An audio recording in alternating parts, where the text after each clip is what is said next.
Olá, eu sou a irmã Martina e esse é o terceiro encontro da nossa série sobre a crise na igreja. Nós falávamos no encontro passado sobre a necessidade do discernimento, de não se deixar levar pela emoção, de não se deixar intimidar pelo medo, pelos extremos, e de sempre parar e pensar com calma, racionalmente e, obviamente, com o dom da fé, que não é uma coisa superficial e sentimental, mas ao contrário, está profundamente enraizada na nossa razão, no nosso coração, na nossa alma, na nossa liberdade. O terceiro tema, portanto, dessa série hoje seria coragem. Não é possível ser cristão sem ter coragem. Há um erro, um pecado que os primeiros monges na tradição monástica, né, descreviam lá no Egito, ainda no deserto. Eles chamavam de assédia, assídia, a gente diz às vezes, que é justamente essa falta de coragem. A gente não é a gente mesmo. A gente sente, né, o impulso do Espírito Santo, a gente sabe que a gente deveria ser melhor, a gente sabe que a gente pode fazer melhor, mas a gente é uma espécie de preguiça misturado com medo, misturado, né, com insegurança. Quantas vezes na vida os nossos problemas, inclusive as depressões que a gente tem, vêm justamente disso, da falta de coragem. Coragem não é, no sentido cristão, temeridade, impulsividade, sair fazendo tudo que passa na cabeça, né, falando qualquer coisa que a gente pensa, ou então, enfim, né, tomando atitudes às vezes super perigosas para nós e para os outros. Isso não é coragem, isso de novo é o extremismo, é falta de responsabilidade, é infantilismo, criancice muitas vezes, né? A pessoa madura, ela sabe aquilo que ela pode fazer, ela sabe aquilo que ela não deve fazer, ela sabe, né, quando parar porque a coisa está perigosa demais, ela sabe, por exemplo, fugir do pecado, fugir da ocasião. Isso é que é a pessoa madura. Isso é que é a pessoa corajosa. A pessoa corajosa é aquela que sabe dizer, não, isso eu não vou fazer porque é perigoso. Mas, por outro lado, é a pessoa que não cai no extremo justamente, né, da covardia e da preguiça, senão que quando vê a situação, quando vê a oportunidade de tomar uma decisão e de fazer uma coisa, mesmo que isso traga para ela pessoalmente um desconforto, um sofrimento, sabe realmente concretizar essa decisão e essa atuação na sua vida, e nesse sentido vai construindo a sua vida. Por isso que a gente fala, né? A vida é uma construção, a gente vai construindo uma coisa depois da outra, às vezes cai, volta, tem que construir de novo. Mas a vida não é uma coisa inerte, ela é uma construção até chegar a Deus. Deus nos dá a sua graça para essa construção, as virtudes, como a gente dizia na nossa outra série, mas a gente tem que responder essas virtudes, e isso é a coragem. Isso é a coragem de, apesar das falhas, dos defeitos, de voltar atrás, dos sofrimentos, de vez em quando, né, ter que dizer errei, seguir para frente, seguir em frente, não desistir, não se conformar com o medíocre, não, enfim, né, viver na inércia, não ficar, enfim, todo mundo faz isso, eu vou fazer também, não afogar a nossa consciência, de certa forma, não viver a cada dia, isso é típico da espiritualidade cristã. Cada dia é um novo dia, cada dia eu digo, Senhor, me ajuda nesse dia, e no fim do dia a gente faz o nosso exame e diz o que eu podia ter feito melhor hoje. Isso não é doentio, eu estou sempre errado, não, isso é uma coisa racional e boa. O que eu podia ter feito melhor hoje, o que amanhã eu posso, né, corrigir, ou ao contrário, o que eu fiz de bom hoje, o que o Senhor me ajudou.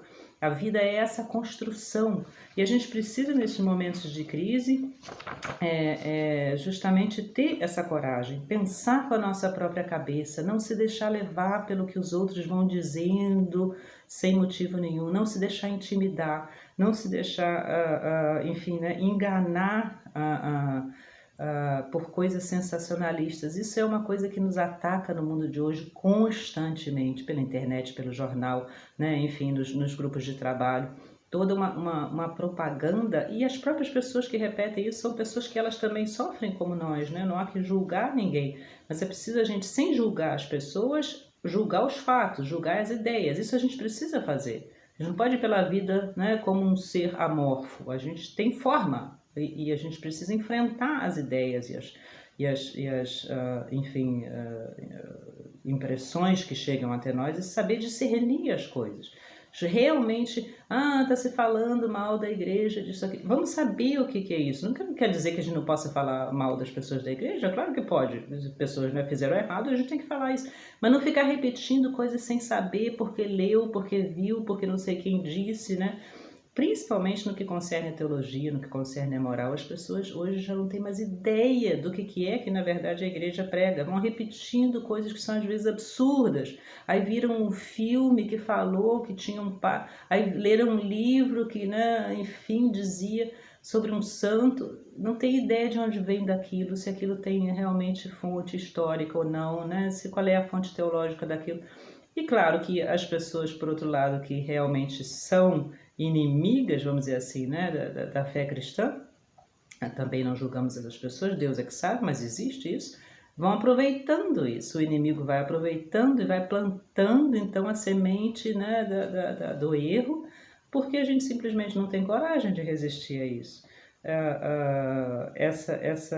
Essa capacidade de pensar com a própria cabeça, de não se decidir sem antes realmente estar seguro, isso é uma coisa que é essencial na nossa vida cristã.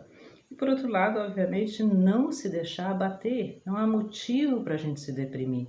A depressão ela é chamada também na tradição monástica antiga, essa tristeza do mundo, né? Essa assédia. São Paulo falava dessa tristeza do mundo que leva à morte. Já não tem mais esperança nenhuma, né? Não adianta nada, tudo é ruim, tudo é negativo. Isso é falta de fé. Isso não é. A gente acha, quando a gente está nessa situação, que a fé é uma ilusão. Não é, é o contrário. A ilusão é isso, é essa tristeza, porque não é verdade que tudo é negativo, não é verdade que não há esperança. É verdade que há o mal no mundo, é verdade que esse mundo, realmente, se a gente espera a alegria e a felicidade aqui no mundo, a gente não vai conseguir. Mas que existe o bem, a bondade, né? Que existe a beleza, que existe Deus, que existe a justiça, que existe a vida eterna. Isso faz parte da essência da saúde mental e da saúde da alma da gente, porque isso é a realidade. Então, no fundo, a gente não tem motivo para se deprimir. Claro que a gente chora às vezes, claro que o sofrimento existe, para Nosso Senhor também Jesus chorou, mas essa atitude de depressão, de nada funciona, isso é típico dessa assédio, isso é típico da cobardia, isso é típico da falta de coragem. Todos nós temos essa tentação, né?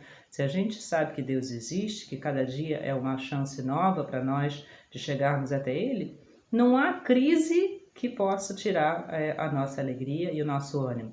Curiosamente, quando a gente lê às vezes na história momentos de crise, eu estava lendo agora há pouco, né, a resistência francesa na Segunda Guerra Mundial, por exemplo, essas pessoas que passaram por esses momentos, muitas vezes elas dizem que foram os anos mais felizes da minha vida, porque nesses momentos de muita crise eu sabia quem eu era e eu realmente obtive então a coragem de agir, de fazer aquilo que eu acreditava, e fui preso, torturado, mas espiritualmente eu estava inteiro, feliz, não havia depressão nem havia desânimo.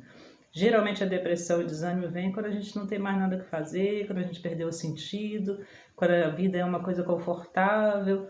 Então, lembrar sempre disso, a coragem de enfrentar cada dia e as dificuldades, os problemas, sim, a crise também, a crise na igreja, a coragem de enfrentar isso é o que nos faz pessoas humanas, pessoas inteiras, pessoas com cabeça, alma, coração, e obviamente nesse momento a gente segura na mão de Deus, como diz a música popular tão bonita, e vai em frente. Deus está por nós, Ele está conosco, Ele disse isso claramente, isso não é uma invenção.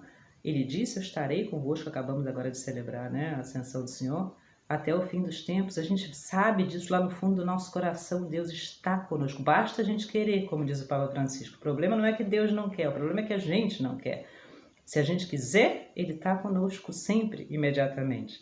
E lembrar sempre que essa palavra de São João da Cruz, mas de tantos outros santos também, São Francisco de Sales, não perder a paz. Que é isso que o inimigo quer. A coisa que o inimigo mais quer é que a gente perca a paz, que a gente perca a confiança em Deus. Pode acontecer o que for, diz os salmos, podem morrer, podem o mundo, né, entrar num terremoto gigantesco. A gente enfrenta a situação é dura, há sofrimento, mas a paz do coração a gente não perde, porque a gente não perde a confiança em Deus. Então, guardar essa confiança em Deus como aquilo mais essencial que a gente tem. Não perder a... Deus sabe o que está acontecendo, Ele sabe, Ele vê, existe um bem por trás disso, Ele não vai permitir uma cruz maior do que a gente pode carregar, mesmo naquilo que a gente não entende, Ele entende, Ele sabe. Só o pecado não, o pecado a gente tem que combater, corrigir e eliminar da nossa vida na medida do possível, a cada dia. Mas todo o resto no qual a gente não tem culpa, isso, de alguma forma, é permitido por Deus, por algum motivo, a gente não sabe, nós vamos crer nele, não vamos perder essa paz. E se a gente conserva essa paz profunda, não é sentimentalismo, não é emoção, não é impulsividade, é uma paz sólida, que tem raiz, é que nem a árvore com raiz profunda, né? Vem o vento e ela entorta, mas ela não cai. Ou a casa construída sobre a rocha, como Jesus diz, né? Vem a tempestade, e pode até uma parte do telhado voar, quebrar a vidraça da janela, mas ela fica firme ali. Então sejamos também enfim, né, essa construção sobre a rocha, ou essa árvore de raiz profunda, que não vem de nós, vem da nossa vida de oração, da nossa vida de sacramentos, da Eucaristia, por exemplo, né, da confissão. Essas coisas vão fazendo a gente forte contra a crise, contra as tentações, contra, né, os milhões de confusões que assaltam a gente na nossa vida cotidiana. E por último, lembrar uma coisa que hoje é muito esquecida, é uma expressão que inclusive é muito mal entendida e por isso não é usada, que é a antiga expressão do temor de Deus, que é um dos dons do Espírito Santo. A gente está chegando agora na festa de Pentecostes. São Bento, fundador dos beneditinos, né, escreveu na sua regra no século V: o temor de Deus é a origem de toda confiança, de toda virtude. O que é o temor de Deus? Não é medo de Deus, a gente não precisa ter medo nenhum de Deus, nem pode. Deus é só bondade, é só amor, é só perdão. Não faz sentido nenhum ter medo de Deus, nem ficar pensando que Deus está vigiando, né? Ou que Deus está contando os detalhes, ou que Deus vai me castigar. Essa imagem de Deus, que é uma imagem, por exemplo, que Lutero conta, né? Na sua biografia, é uma imagem completamente errônea. Isso é uma coisa do mundo, isso é uma coisa que os humanos fazem, não Deus. Deus é só amor. Basta ler o Evangelho, basta ver Jesus Cristo, basta ver o que Ele faz e o que Ele fala. Temor de Deus quer dizer respeito por Deus, não brincar com Deus. Porque se por um lado Deus é só bondade e misericórdia, e perdão e amor, por outro lado, Ele existe, Ele é o Todo-Poderoso, Ele vai julgar, Ele é justo. A misericórdia é maior do que a justiça, mas a justiça não desaparece. Portanto, cuidado com a vida. Quando a gente faz muita besteira na vida, a gente mesmo entrando por um caminho do qual é difícil sair. E não é que Deus não esteja lá para perdoar e ajudar, Ele está, mas a gente precisa ter esse respeito por Deus, a gente precisa pedir, reconhecer que Ele é maior e se arrepender, não brincar com as coisas sagradas. Sagradas no sentido aqui de coisas essenciais da vida, não brincar, por exemplo, com a dignidade das pessoas, não desrespeitar uma pessoa doente, uma pessoa velhinha, uma pessoa pobre. A gente deve ter sempre essa ideia de que tem limites para as coisas. A gente tem muitas falhas, tem pecados, mas deve ter sempre um limite. A gente não deve passar daquele limite. Se passar, pode voltar, obviamente, mas a gente deve ser consciente disso. Essa falta do temor de Deus é que causa muitas vezes a crise na igreja que a gente está vivendo hoje em dia. Quantos sacerdotes, a gente vê pelas histórias que a gente lê, perderam completamente o temor de Deus. Eles já não creem mais que Deus olha o que eles estão fazendo, eles já não creem mais que Deus vai castigar, eles já não creem mais que Deus está nas pessoas justamente pobres, fracas, enfim, como Jesus disse: quando você fizer pelo menor dos meus irmãos, é por mim que você está fazendo. E quando você ofender o menor dos meus irmãos, é a mim que você está ofendendo. A gente perde esse temor de Deus, a gente se enche de orgulho, a gente se acha muito forte, muito capaz. No fundo, a gente quase não crê mais em Deus. Para nós, no mosteiro também, nós somos pessoas como todas as outras pessoas. Se a gente se encher de orgulho só porque a gente vive no mosteiro e sabe isso ou reza aquilo, na verdade a gente está caminhando para a nossa perdição. Esse temor de Deus, esse respeito por exemplo, pelas pessoas que vêm nos visitar, pela liturgia, enfim, né, pelas coisas que são realmente importantes. E é isso o que muitas vezes na vida, ou sempre a rigor, impede que a gente faça besteiras muito grandes, caia em pecados muito grandes, né? Porque a gente diz, peraí, aqui existe um limite. Enfim, né? Se eu fizer isso, eu estou realmente, então, brincando com Deus, né? Rindo na cara de Deus, eu estou ofendendo a Deus, né? Eu estou realmente aqui passando da linha. Uma coisa que eu seja fraco, né? Que enfim, poxa vida, sempre gostaria de fazer melhor, como diz São Paulo, gostaria tanto de fazer essas coisas, mas enfim, né? A gente é humano e aí volta atrás. Isso não é problema nenhum.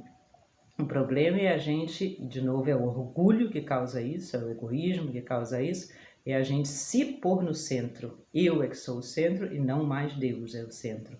E nesse sentido, então, a gente vai vendo essas coisas que a gente vê que são às vezes inacreditáveis, né? Como é que pode um sacerdote, um bispo, um cardeal ou uma freira, né, fazer coisas que a gente diz, meu Deus, se essa pessoa não aprendeu nada sobre Deus, então, né, está vivendo dentro da igreja, no entanto, Deus não é mais importante para ele, não é mais o centro da sua vida.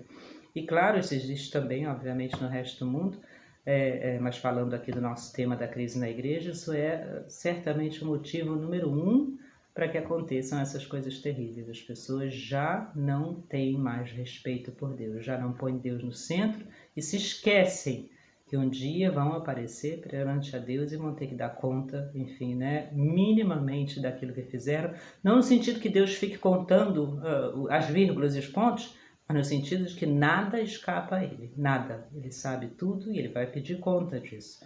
E Ele é misericordioso, mas é justo, Se a gente se dá conta disso, dessa justiça de Deus, dessa, enfim, né, onipotência de Deus, por um lado a gente anda muito mais direito na vida e por outro lado a gente anda de cabeça erguida, a gente sabe que a gente é filho de Deus, que Ele olha e que um dia vai haver justiça e vai haver, enfim, né, correção onde hoje há corrupção e erro.